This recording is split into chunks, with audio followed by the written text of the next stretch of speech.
It's episode 2 of my new series. I think I'm going to call it Buy and Try, where basically I find vintage dishes in the thrift store that have recipes on it, and then I make the recipes exactly as the dish says. So this one was for tomato soup.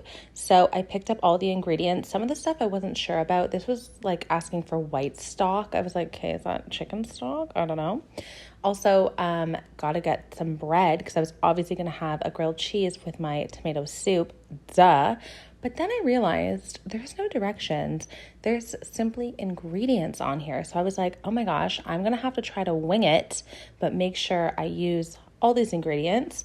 So I have them here, everything set up. Let's go. Starting off, put some margarine in the pan. I always cook with olive oil. I never cook with margarine, so already something new. Let that heat up, and then I chopped an onion. I just really roughly chopped it because I used an immersion blender at the end, so it doesn't really matter how big the stuff is.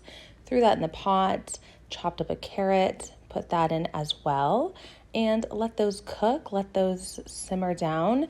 And then I was like, okay, I need to add bacon. When do I add the bacon? Is it like a topping? Is it part of the soup? Also, I need a new cutting board.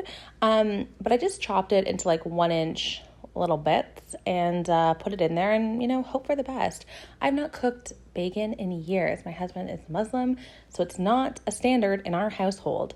And then I add some spices, and then it was time to add the tomato, looking nice and bright.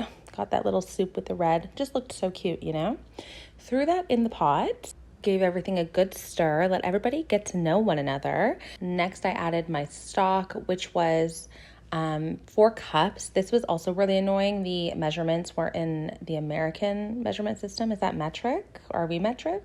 I don't know. So I had to convert everything.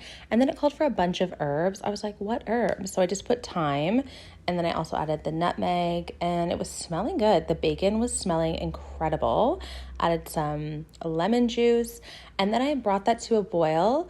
And once it boiled, I put the lid on and I let it simmer for 30 minutes.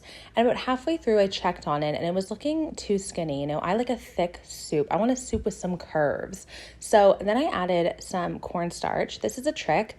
Put some water in a jar and then add your thickening agent and give it a shake before you add it to the thing you're trying to thicken. Because oftentimes, flour or cornstarch comes out so clumpy.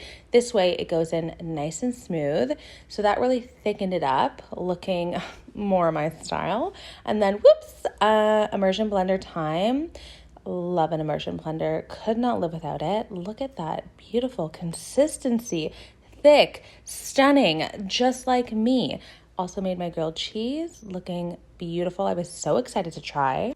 And you guys, let me tell you, it was stunning, gorgeous. The bacon added such a great flavor to it. I loved it. I've never had tomato soup with bacon. Chef's kiss. Did the grilled cheese test, passed with flying colors. I'm so impressed, you guys. I know this recipe was difficult because there was no directions, but the ingredients made for a wonderful soup.